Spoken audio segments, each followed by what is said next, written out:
Voici la présentation du Post CB CRT Alpha. Voilà, garantie 2 ans, comme c'est marqué ici. Il est alimentable en 12 ou 24 volts au choix. Alors dans la boîte, on trouve le manuel d'utilisation en anglais et en français. Voilà. On trouve l'appareil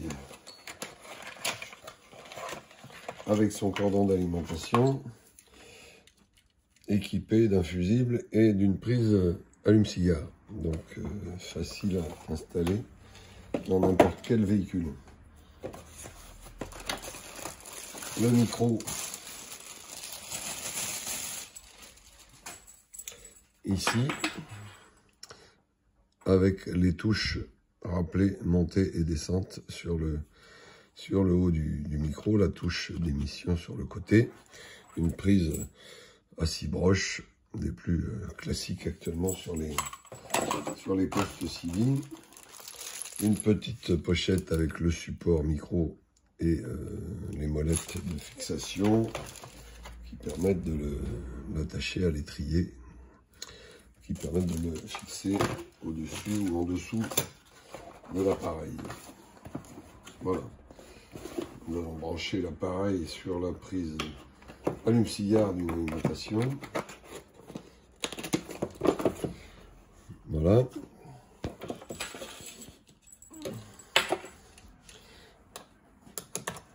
Ici,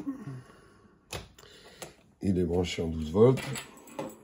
La prise micro sur la façade avant. Le haut-parleur se situe en dessous de l'appareil, comme souvent.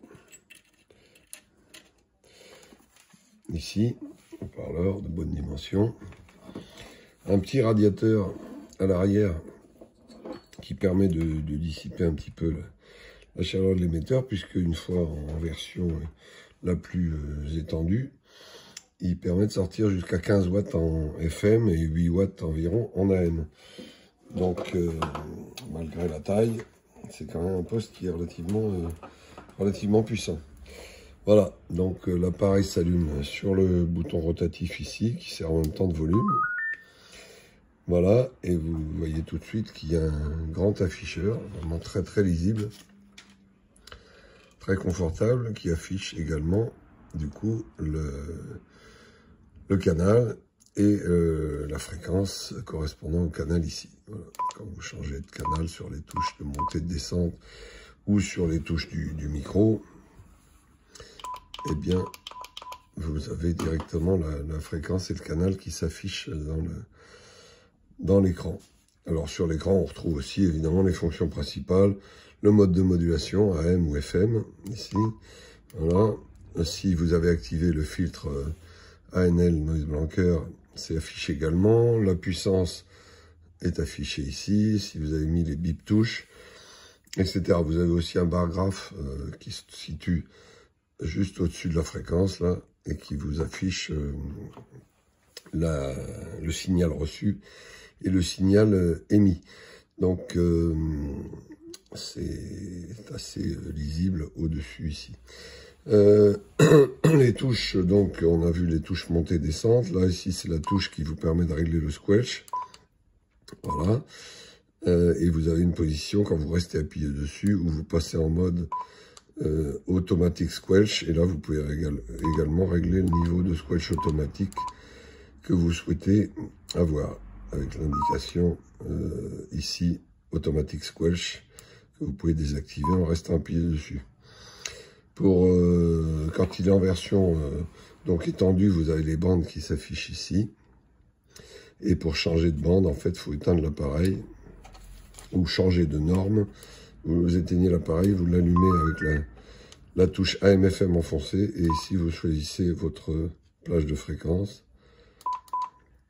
Une fois que vous avez choisi, vous restez appuyé sur voilà pour valider et vous éteignez et vous rallumez l'appareil. Il démarre sur la bande C, donc avec une fréquence différente évidemment en bas. Voilà, donc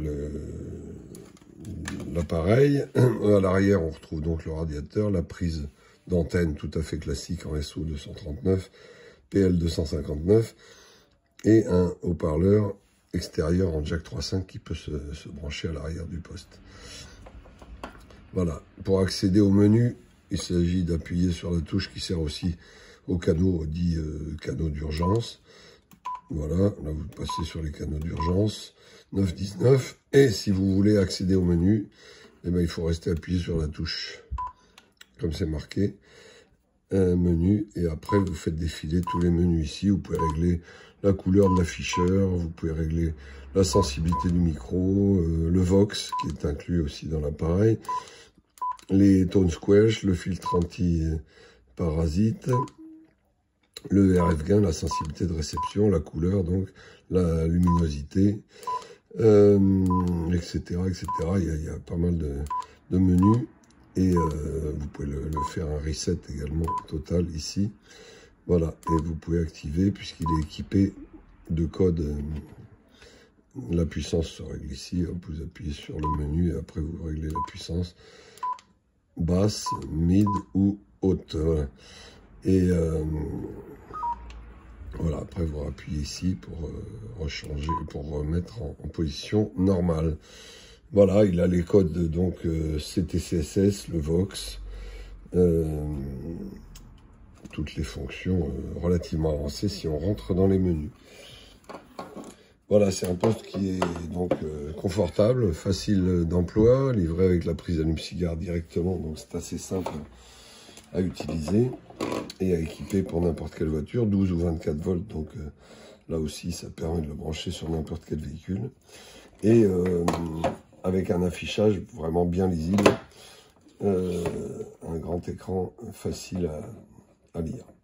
Voilà, vous retrouverez cet appareil sur notre site internet, dont l'adresse figure ici,